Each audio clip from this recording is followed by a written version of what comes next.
warahmatullahi wabarakatuh. Selamat siang dan salam sejahtera untuk kita semua.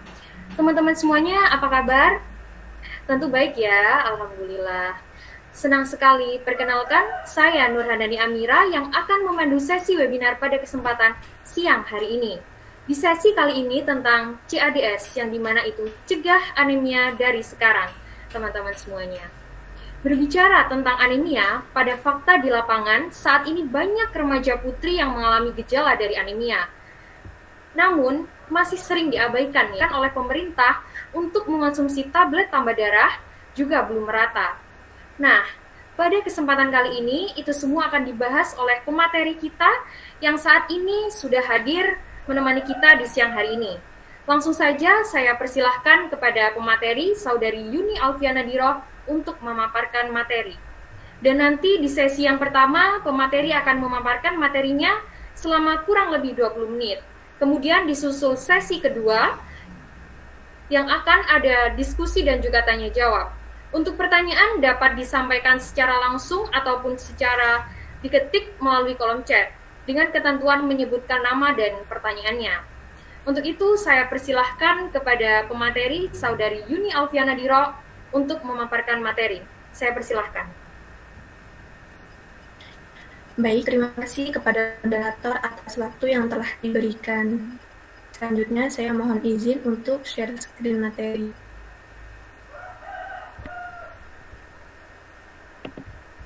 Teman-teman di sini semuanya masih semangat kan ya? Tentunya harus semangat, meskipun ini di bulan Ramadan, teman-teman semuanya mungkin ada beberapa yang puasa, tapi tetap harus semangat meskipun ini sudah mendekati di ujung ya, ini sudah mau buka puasa, tapi semua harus tetap semangat sampai nanti buka puasa. Baik, di sini pada kesempatan kali ini saya sebagai materi akan memberikan materi pada acara webinar kali ini mengenai cegah anemia dari sekarang.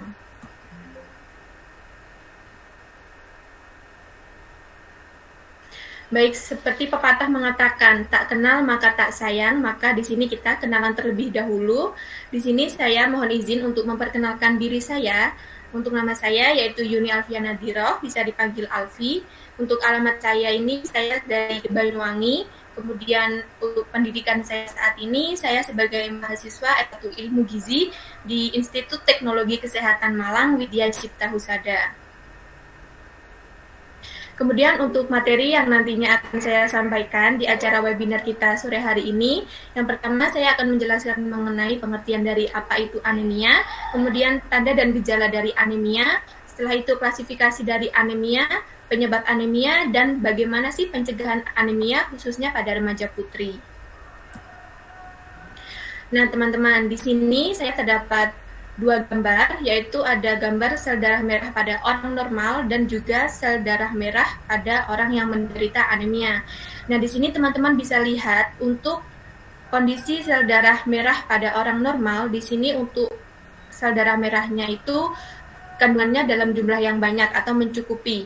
Sedangkan untuk ada orang yang dalam kondisi anemia, di sini bisa kita lihat untuk sel darah merah atau yang berwarna merah-merah itu terdapat dalam jumlah yang sedikit, yang mana ini tidak mencukupi untuk orang-orang memenuhi sel darah merahnya. Jadi di sini bisa diambil kesimpulan untuk perbedaan dari kondisi orang normal dan juga kondisi orang anemia, yang mana untuk orang normal itu kandungan sel darah merahnya mencukupi, sedangkan untuk orang yang anemia kandungan sel darah merahnya tidak mencukupi, seperti itu.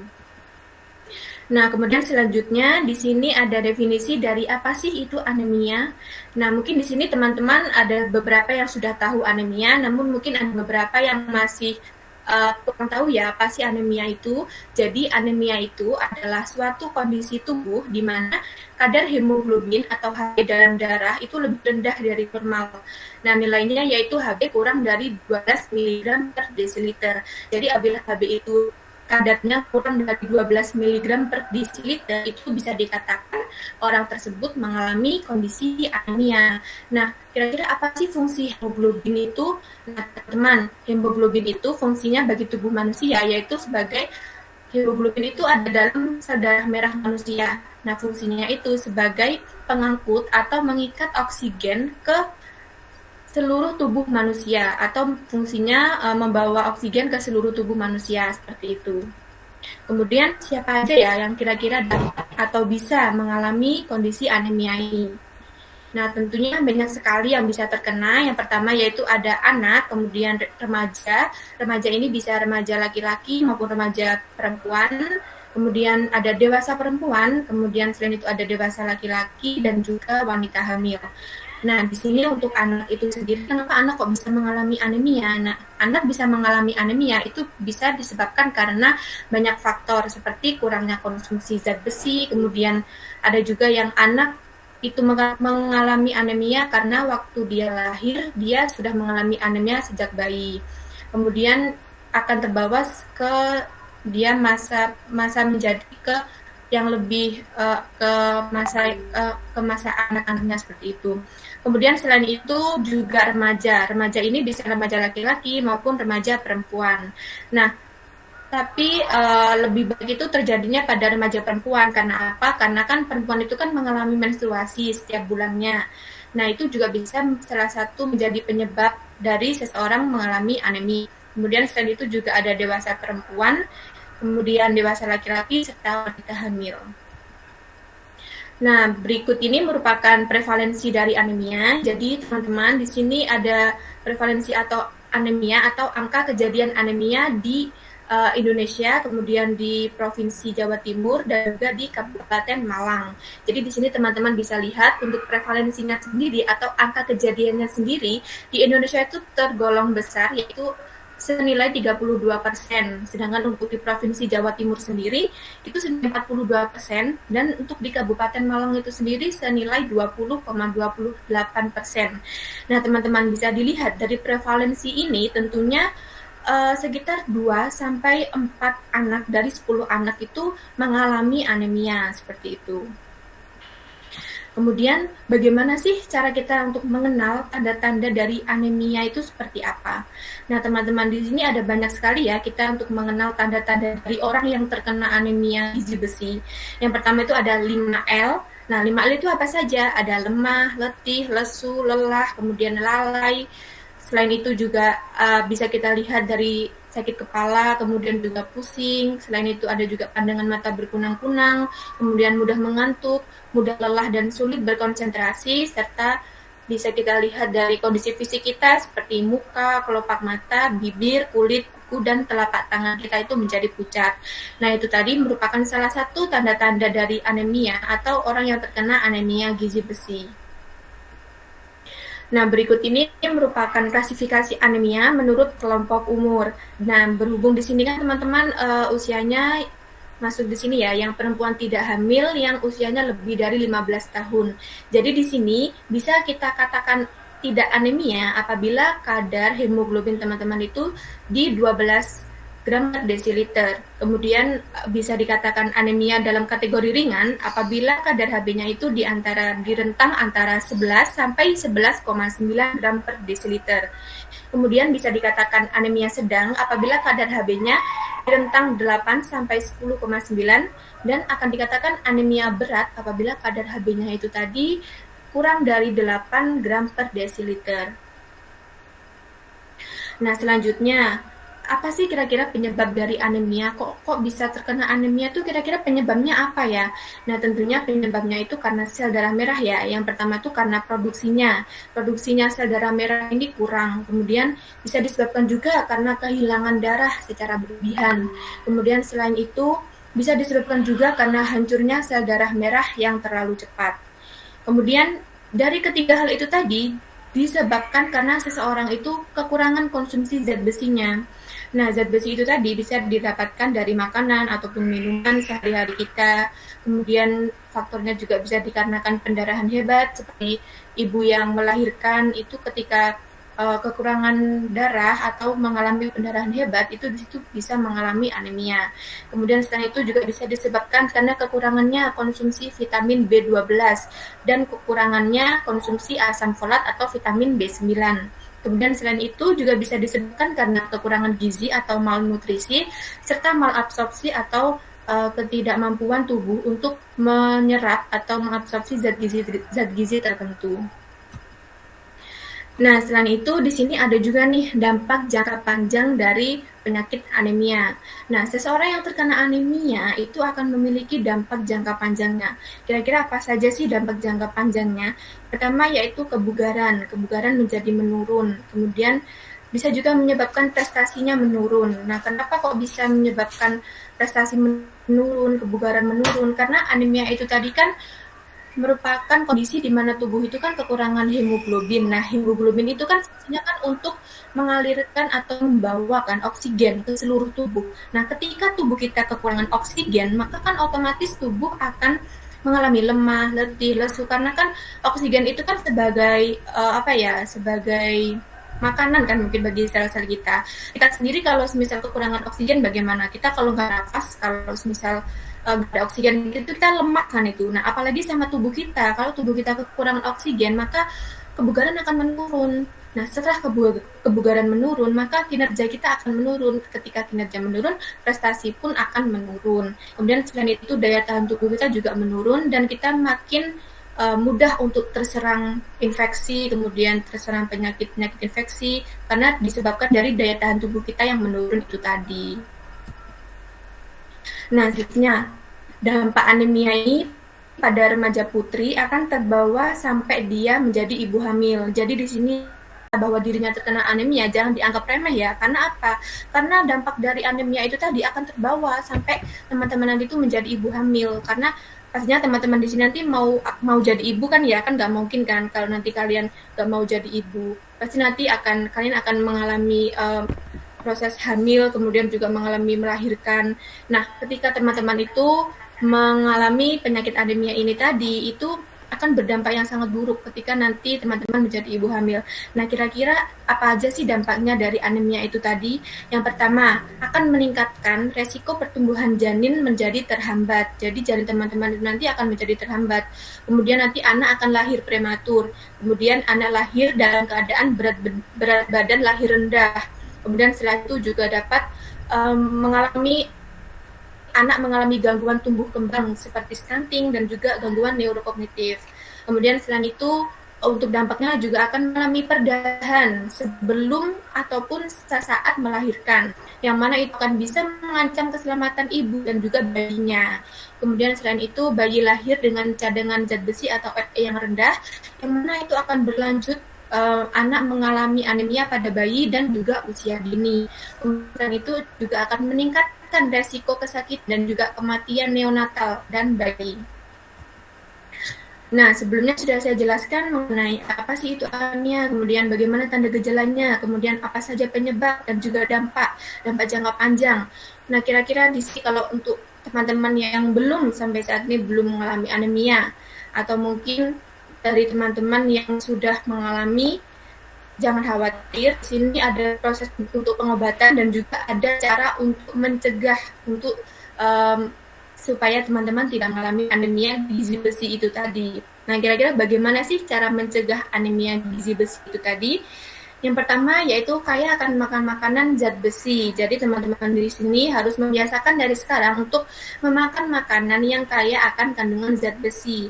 Nah, zat besi itu tadi teman-teman dibedakan menjadi dua, yaitu ada zat besi hewani atau zat besi heme dan zat besi non hewani atau zat besi non heme. Jadi apa sih bedanya dari zat besi hewani juga zat besi nabati ini tadi? Jadi teman-teman untuk zat besi hewani ini yaitu zat besi yang proses penyerapannya ke tubuh itu lebih mudah jika dibandingkan dengan zat besi nabati. Kalau zat besi nabati itu tadi agak susah untuk diserap ke tubuh. Tapi sedangkan zat besi hewani ini itu lebih mudah untuk diserap ke tubuh. Tapi bukan berarti zat besi nabati ini tidak bisa diserap ya, masih bisa, hanya membutuhkan bantuan dari zat besi lain seperti itu. Nah, contoh dari zat besi hewani itu tadi berasal dari hewan tentunya. Contohnya seperti hati, kemudian ikan, kuning telur, daging unggas, daging merah, udang tiram, dan susu. Kemudian untuk zat besi nabati, contohnya seperti kacang-kacangan, kemudian sayuran hijau, dan biji-bijian. Kemudian nih selain konsumsi zat besi ada juga loh makan makanan yang kaya akan vitamin B9 dan juga B12. Nah, fungsinya apa sih? Jadi vitamin B12 dan B9 atau asam folat ini terlibat dalam produksi sel darah merah yang mana akan membawa oksigen ke seluruh tubuh. Jadi ketika kita kekurangan vitamin B12 dan B9, maka akan menyebabkan jumlah sel darah merah berkurang sehingga juga bisa menyebabkan seorang terkena anemia.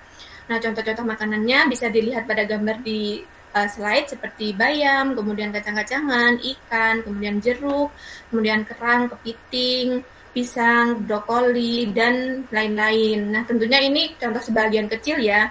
Teman-teman nanti mungkin bisa mencari apa aja sih makanan yang kaya akan vitamin B9 dan juga B12. Kemudian selain kita mengkonsumsi nih zat besi dan juga vitamin B9 dan juga B12, kita juga perlu loh mengkonsumsi zat pembantu penyerapan zat besi.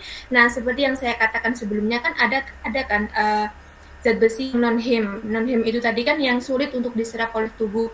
Nah, butuhnya itu yaitu vitamin C. Vitamin C ini perannya untuk membantu penyerapan zat besi non-Heme itu tadi, jadi agar lebih mudah terserap oleh tubuh. Jadi ketika teman-teman mengkonsumsi zat besi non-Heme, teman-teman bisa membarengi dengan konsumsi vitamin C agar lebih mudah untuk penyerapannya ke tubuh kalian, seperti itu. Untuk contoh vitamin C, tentunya teman-teman sudah tahu ya, untuk vitamin C apa saja. Ada jeruk, kemudian ada mangga, ada stroberi, jambu biji, nanas, dan lain-lain. Nah, selain kita konsumsi zat pembantu penyerapan, kita juga perlu loh untuk mengurangi zat penghambat. Nah, selain ada zat pembantu, ternyata ada juga nih zat penghambat dari penyerapan zat besi. Nah, zat penghambat itu tadi apa aja kira-kira? Contohnya ada zat tanin, kemudian kalsium, dan kafein. Itu merupakan zat penghambat kuat bagi zat besi. Nah, contoh dari zat penghambat itu tadi sebaiknya dikurangi agar mencegah terjadinya anemia. Nah, apa saja contohnya untuk tanin? Itu contohnya bisa terdapat pada kopi, kemudian teh, kemudian pada anggur, dan juga pada jagung itu tinggi kandungan taninnya. Kemudian kalsium itu seperti susu, dan kafein juga terdapat pada kopi. Jadi teman-teman di sini apabila ada yang mengalami anemia, kemudian semisal nanti mengkonsumsi makanan yang tinggi Fe nih ya, itu kalau bisa jangan sambil setelah makan jangan sambil minum teh atau mungkin minum kopi seperti itu ya, karena itu akan menghambat penyerapan zat besi ke dalam tubuh seperti itu. Nah, di sini untuk salah satu cara menanggulangi atau mencegah terjadinya anemia itu seperti mengkonsumsi tablet tambah darah. Nah, teman-teman di sini mungkin ada ya beberapa yang mungkin rutin atau mungkin ada juga yang tidak mengkonsumsi tablet tambah darah. Jadi tablet tambah darah ini sangat berfungsi sekali untuk menambah darah bagi orang dalam kondisi anemia. Jadi di sini bisa dilihat untuk tata cara pembagian tablet tambah darah. Di sini menurut kelompok sasaran ada ibu hamil sambil nifas, kemudian anak usia 6 sampai 12 tahun, dan di sini ada remaja putri usia 12 sampai 15 tahun, kemudian ada pekerja wanita dan calon pengantin wanita. Nah, di sini untuk pemberiannya sendiri yaitu bisa diberikan setiap minggu.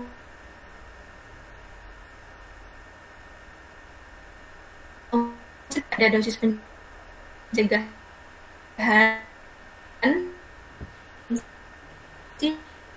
satu kali 1 tablet per minggu. Sedangkan untuk dosis pengobatannya bisa dikonsumsi di sini. Untuk teman-teman yang mungkin mengalami tanda-tanda dari anemia nih, itu bisa diobatin ya dengan menggunakan tablet tambah darah. Karena kan terkadang kalau kita hanya konsumsi makanan, mungkin itu tidak bisa kan memberikan asupan zat besi yang cukup untuk manusia gitu. Sehingga kan kita juga perlu asupan suplemen tambahan untuk menambah sel darah merah di dalam tubuh kita, seperti itu. Nah, baik teman-teman, mungkin cukup sekian pemaparan materi dari saya. Kurang lebihnya mohon maaf. Selanjutnya saya kembalikan kepada moderator. Terima kasih.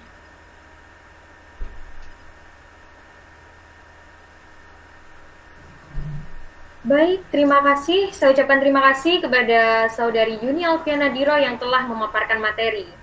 Teman-teman semuanya, sekarang kita memasuki sesi kedua, yaitu sesi tanya-jawab bersama dengan pemateri. Saya berikan kesempatan untuk 2 orang terlebih dahulu. Silahkan jika ada yang ingin bertanya, bisa langsung mengaktifkan mic-nya atau bisa juga diketik melalui kolom chat ya. Saya persilahkan.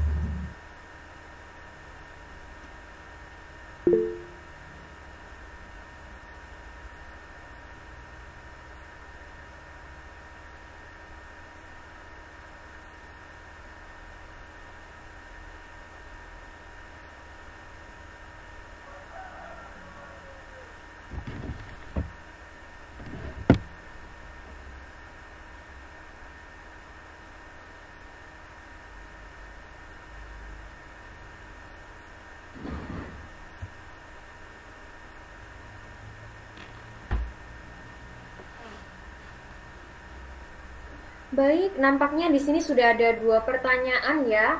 Untuk itu, mohon izin untuk membacakan pertanyaan yang pertama dari Ruth Octavia, izin bertanya terkait materi yang telah disampaikan. Mengapa yang menderita anemia itu daya tahan tubuhnya menjadi menurun? Terima kasih.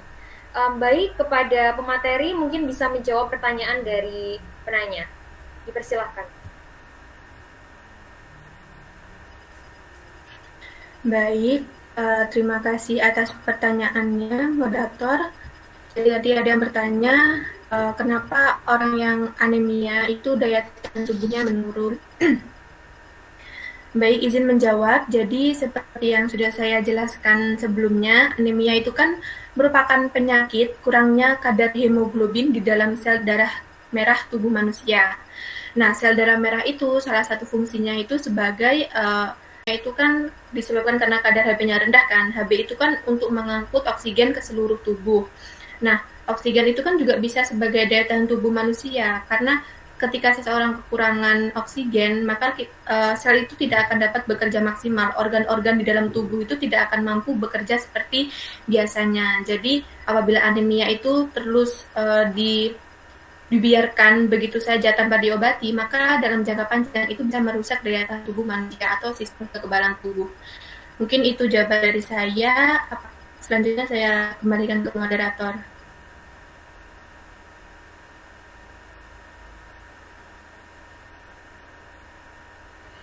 Baik, terima kasih Mbak Yuni Alfiana Diro yang telah memaparkan jawabannya.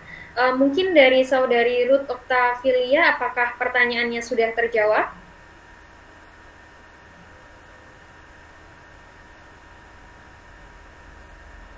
Baik, nampaknya sudah terjawab semua ya pertanyaannya.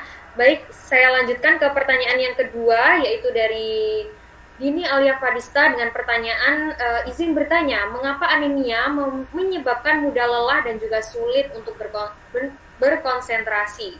Baik, kepada pemateri mungkin bisa langsung saja menjawab pertanyaan dari saudari Dini. Dipersilakan.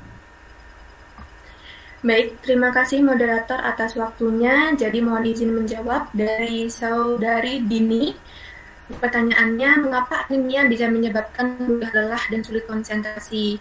Nah, seperti yang saya juga jelaskan sebelumnya, anemia itu merupakan kondisi di mana kadar Hb-nya rendah. Nah, Hb itu fungsinya untuk mengangkut oksigen ke seluruh tubuh. Nah, ketika seseorang itu tadi mengalami kondisi oksigen tidak dapat diangkut ke seluruh tubuh, maka simpanan oksigen itu akan rendah, terutama di dalam jaringan otot.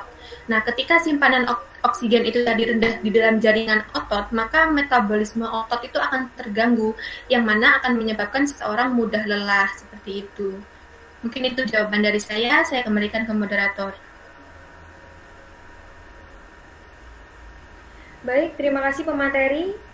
Mungkin dari saudari Dini Alia Fadista, apakah pertanyaannya sudah terjawab semua? Sudah, terima kasih Kak. Baik, terima kasih kembali.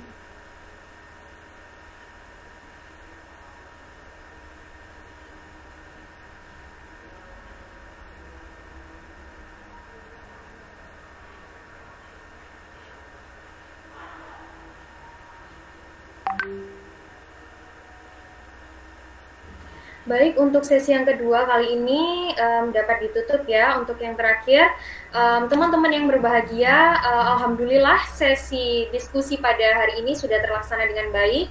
Kami ucapkan terima kasih kepada teman-teman sekalian yang sudah menyempatkan waktunya dan sudah menyimak dengan antusias diskusi pada siang hari ini. Akhirnya saya Nurhanani Amira pamit undur diri. Terima kasih atas perhatiannya. Wassalamualaikum warahmatullahi wabarakatuh. Kepada adik-adik yang sekarang ada di ruang Meet bisa meninggalkan ruang Meet. Terima kasih. Wassalamualaikum warahmatullahi wabarakatuh. Waalaikumsalam warahmatullahi wabarakatuh.